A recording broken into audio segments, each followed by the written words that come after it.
이번에는 한 주간 포털 사이트 뉴스에서 가장 이슈가 되었던 뉴스들을 살펴보고 빅데이터 관점에서 분석해보는 빅데이터 시간입니다. 오늘도 피플라이 소프트 미디어 빅데이터 연구소 소장 이경락 박사 나왔습니다. 어서 오십시오. 네, 안녕하십니까. 자, 지난주에 태풍 바비가 지나가고 마이삭이 남부지방을 중심으로 큰 피해를 입혔는데 문제는 또 다른 태풍인 하이선이 올라오고 있다는 것입니다. 네. 코로나에 50여일간 장마에 태풍에 좀 힘든 그런 시기를 우리가 보내고 있는 것 같습니다.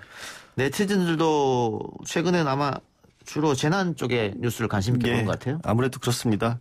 일단 키워드 순위로만 보자면 코로나가 두 번째, 태풍이 다섯 번째로 나타났습니다. 그러니까 어휘적으로는 또 이제 정부라는 어휘가 가장 많이 등장했는데 이게 왜 그러냐면 아무래도 이번 주에 있었던 대부분 뉴스에서 사실 정부가 뉴스의 주체였거든요. 그러다 보니까 정부의 대응, 조치 이런 것들이 굉장히 중요했기 때문에 아마 정부가 1등으로 나타났을 것 같고요.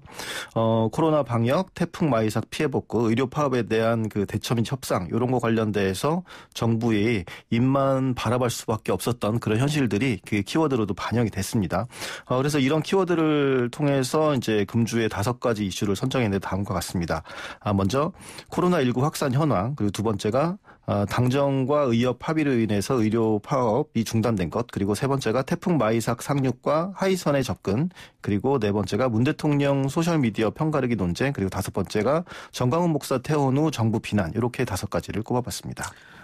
예, 내년에는 제발 코로나19라는 단어를 좀 안 들었으면 하는 네. 그런 바람인데 다들 우리 국민들이 방역당국의 방역 지침을 준수하면서 잘 따르고 있지 않습니까? 네네네. 지금 저희 방송국도 아크릴판 이렇게 다 설치해놓고 네네.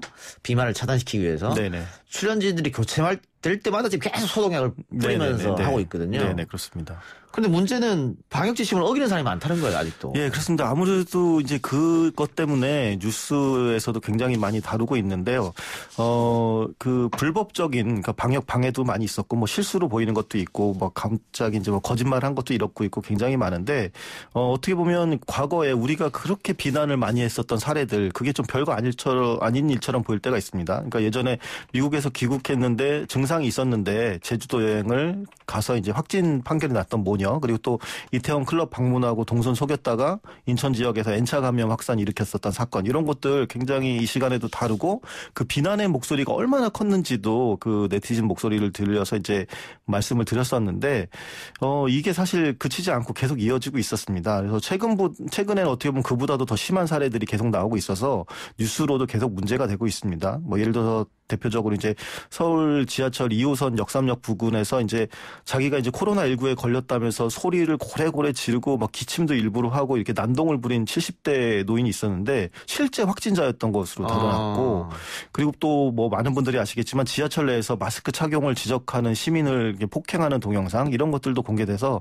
굉장히 파장을 일으키고 전체적으로 이제 사회에서 이런 방역 지침을 어기는 사람들에 대한 분노, 이런 것들이 좀 굉장히 크게 일어나고 있습니다. 예.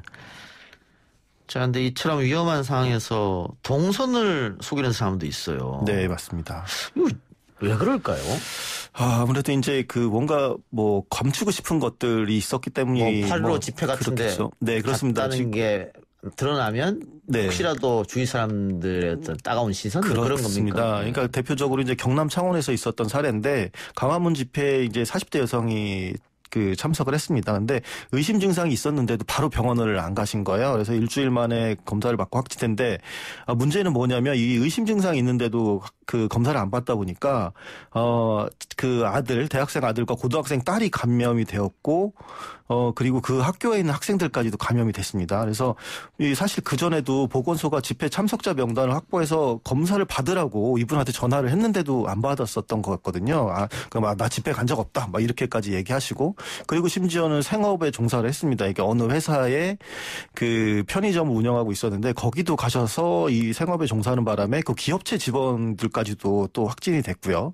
제주에서도 또 비슷한 일이 있었는데 코로나19에 확진된 그 개신교 목사 부부가 역학조사를 받으면서 이때 어디 가셨냐 그랬더니 이게 속였습니다. 근데 그때 속인 데가 어디였냐면 그 삼방온천이라고 그 탄산온천으로 굉장히 유명한 데가 있는데 그 유명한 관광지에 갔던 걸 속였습니다. 그래서 근데 GPS 추적을 해보다 보니까 그게 나왔고, 그리고 결국에는 이제 그 허위 사실을 이제 받아냈는데 문제는 그 긴급 방역을 했어도 결과적으로 지금 그 온천을 통한 감염자가 4명이 추가적으로 발견될 정도로 이 동선 속이는 것 때문에도 지금 계속해서 감염자가 나타나고 있습니다.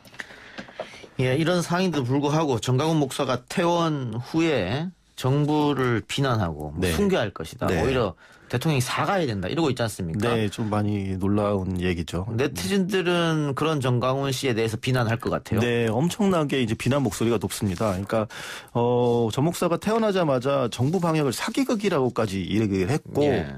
그러니까 문 대통령이 뭐 국가 부정, 뭐 거짓 평화통일로 해서 뭐 기만한다. 그래서 한 달 뒤부터는 뭐 그렇게 한 달 좀 지켜보고 안 되면 자기 순교하겠다. 이렇게까지 표현했었습니다. 그래서 이런 말도 안 되는 얘기에 이제 청와대가 정부의 방역 조치 협력은 고사하고 그 당치도 않는 음모설 퍼뜨리면 이런 것들에 대해서 공권력이 살아있음을 보여주겠다. 이렇게 얘기를 했었습니다. 근데 뭐 그거와 상관없이 이미 검찰에서도 너무 이제 이런 모습들 때문에 구속 했었던 부분들, 보석 신청했던 것들을 다시 되돌리려는 시도가 있었습니다. 그래서 오늘 같은 경우에도 정강훈 목사의 보석 취소와 관련해서 신속하게 좀 심리 좀 해달라라고 의견서를 담당 재판부인 서울중앙지법 형사합의부에 제출했습니다. 예, 원래도 이제 지난달 16일에 전 목사에 대해서 보석 취소를 청구를 하긴 했었거든요. 근데 늦어지니까 좀 더 좀 빨리 좀 해달라 이렇게 얘기를 했었습니다. 그리고 보석 청구 기각해달라는 거 이후 바로 다음 날 또 양성 판정을 받았기 때문에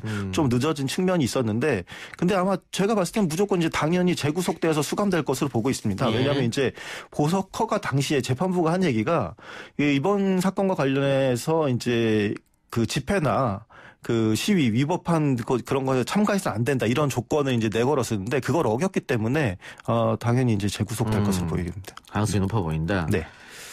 예, 정교계 내에서도 정강훈 목사에 대해서 부정적인 여론이 많습니다. 네, 그렇습니다. 뭐 이단이라고 표현도 하고 더 이상 정강훈을 목사라 부르지 말아달라 이런 얘기가 나오고 있고요. 예, 그렇습니다. 지난 31일에 그 10여 개 그 진보 개혁 성향의 교회 단체로 구성된 개신교 회복을 위한 비상대책위가 이제 나왔습니다. 거기서 대표적으로 이제 사죄 성명서라고까지 이름을 걸고서 말씀을 하시더라고요. 그러니까 내용을 보면 한국 교회는 코로나 사태 앞에서 우리 사회와 국민에게 좀 죄를 지었다. 이렇게 이제 교회의 전반적인 부분들을 반성을 하면서 대면 예배도 중단해야 되고, 그리고 전 목사에 대해서 이단으로 규정을 했습니다. 그리고 출교해야 된다고 이렇게 이야기를 하셨고, 아무튼 이제 뭐 그런 부분들을 하면서 전체적으로 사죄를 하는 목소리가 있었고, 그리고 이와 관련해서 네티즌들도 하는 얘기가 뭐냐면 오히려 이단으로 취급되었던 신천지랑 굉장히 대비된다. 그래서 이제 더 눈에 띈다. 오히려 신천지가 낫다라는 말까지 예, 그런 얘기가 계속 나오고 있습니다. 그래서 왜냐하면 신천지 이만희 총회장 같은 경우에는 일단 이제 코로나19 방역 방해 혐의로 구속이 돼서 기소돼서 이제 수원에서 구치소에 수감되어 있습니다. 근데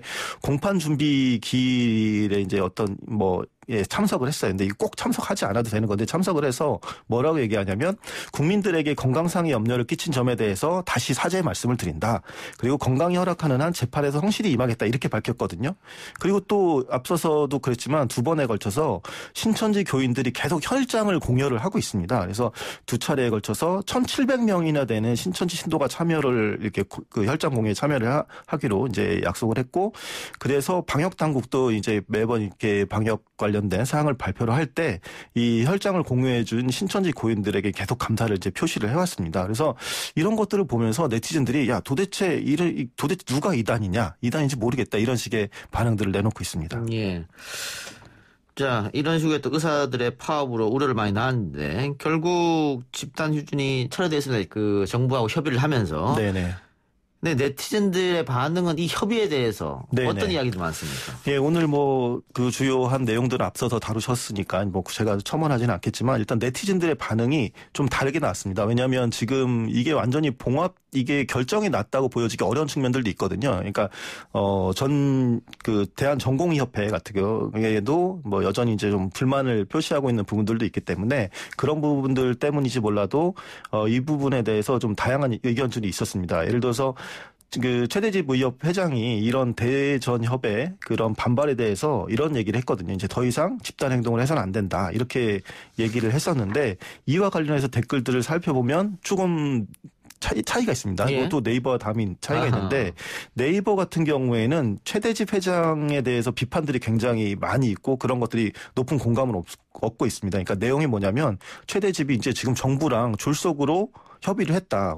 이런 식의 많습니다. 그러니까 어떻게 보면 정부를 비판하는 관점이죠. 최대집이라고 왜 이렇게 비판하는 관점에서 연장선인 거죠. 이런 걸로 나왔고 다음 같은 경우에는 오히려 굉장히 원래도 이제 정부 옹호적이었겠지만 의례기라는 표현까지 써가면서 의사들을 비판하는 내용이 굉장히 큰 공감을 가지고 있습니다. 그러니까 뭐 그렇게 얘기하면서 더 이상 진료 거부 명분이 없으니까 제발 이제 진료 거부 좀 그만해라라는 게 이제 다음에서 나오고 있는데 이 사건 같은 경우에는 초기에는 그러니까 의사들의 진료 거부에 대해서 전체적으로 좀 부정적인 여론이 많았는데 이렇게 협의에 이르는 과정이 나오게 되니까 네이버와 다음에서 조금 상반된 여론이 나타나고 있다. 이렇게 볼 수가 있겠습니다.